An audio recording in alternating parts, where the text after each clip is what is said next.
আসসালামু আলাইকুম। আপনারা দেখছেন টেকনেট 43 ইউটিউব চ্যানেল আর আপনাদের সাথে আছে আমি হাসান। ভিউয়ার্স, আজকের ভিডিওতে আমি আপনাদেরকে দেখাবো যে কীভাবে আপনারা আপনাদের একটি ফোনের ইমো অ্যাপস থেকে দুটি ইমো অ্যাকাউন্ট চালাবেন। তো চলুন ভিডিওটা শুরু করি। আর ভিডিওটা শুরু করার আগে একটি কথা না বলে নয়, যারা এখন পর্যন্ত আমার চ্যানেলকে সাবস্ক্রাইব করে নেই প্লিজ চ্যানেলকে সাবস্ক্রাইব করবেন আর পাশে থাকা বেল বাটনে প্রেস করবেন যাতে পরবর্তী ভিডিওগুলো আপলোড করার সাথে সাথে আপনাদের কাছে নোটিফিকেশনগুলো চলে যায়। আর যারা অলরেডি আমার চ্যানেলকে সাবস্ক্রাইব করেছেন তাদেরকে অসংখ্য ধন্যবাদ। তো ভিউয়ার্স, প্রথমে আপনারা চলে যাবেন হচ্ছে আপনাদের ইমো অ্যাকাউন্টে। তো ইমো অ্যাকাউন্টে যাওয়ার পরে এখান থেকে আপনার প্রোফাইল যে আইকনটা আছে আপনার সেখানে একটা ক্লিক করে দেবেন। ক্লিক করে দেওয়ার পরে এবার আপনার পেয়ে যাবেন হচ্ছে সুইচ অ্যাকাউন্ট নামে একটা অপশন, এখানে একটা ক্লিক করে দেবেন। ক্লিক করে দেওয়ার পরে আপনার এখান থেকে পেয়ে যাবেন হচ্ছে অ্যাড অ্যাকাউন্ট নামে একটা অপশন, এখানে একটা ক্লিক করে দেবেন।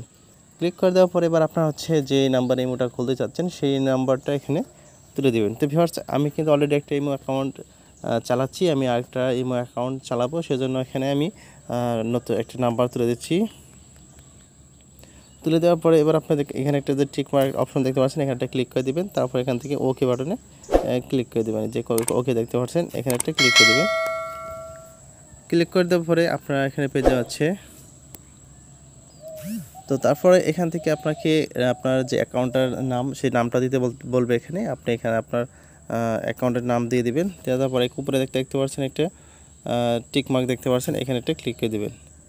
ক্লিক করে দেওয়ার পরে এবার আপনি এখানে দেখতে পারবেন আপনার প্রোফাইল পিকচার চাবে। এখান থেকে আপনি চাইলে একটা প্রোফাইল পিকচার আপনি দিয়ে দিতে পারেন।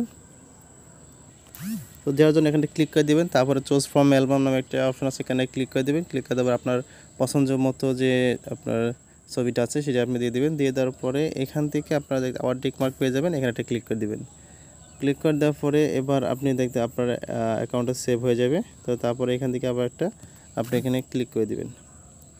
ক্লিক করে দেওয়ার পরে দেখতে পাচ্ছেন যে আমার নতুন অ্যাকাউন্টটা কিন্তু এখানে ক্রিয়েট হয়ে গেল। তো এবার যদি আমি আপনাকে দেখাই যে আপনার প্রোফাইল যে আইকনটা আছে এখানে যদি ক্লিক করি, ক্লিক করার পরে আবার সুইচ অ্যাকাউন্টে যদি আমি যাই তো দেখাবো এখানে আমরা দুইটা কিন্তু ইমো অ্যাকাউন্ট চলে আসছে। দেখতে পাচ্ছেন আমার এই যে একটা ইমো অ্যাকাউন্ট আর এই যে একটা ইমো অ্যাকাউন্ট। এবার চাইলে কিন্তু আমি পূর্বের অ্যাকাউন্টে চলে যেতে পারবো, আবার আমি সেখান থেকে চাইলে কিন্তু নতুন অ্যাকাউন্টেও কিন্তু আমি এখান থেকে চলে আসতে পারবো। তো ভিউয়ার্স, এভাবেই কিন্তু আপনারা আপনাদের একটি ইমো অ্যাপস থেকে দুইটি ইমো অ্যাকাউন্ট বা একাধিক ইমো অ্যাকাউন্ট কিন্তু আপনারা চাইলে এখান থেকে ইউজ করতে পারবেন। আশা করছি ভিডিওটা সবাই বুঝতে পারছেন। যদি ভিডিওটা ভালো লাগে অবশ্যই লাইক করে দেবেন, কমেন্টস করে জানাবেন আপনাদের গুরুত্বপূর্ণ মতামত। ভালো থাকুন, সুস্থ থাকুন, দেখা হবে না একটি ভিডিওতে।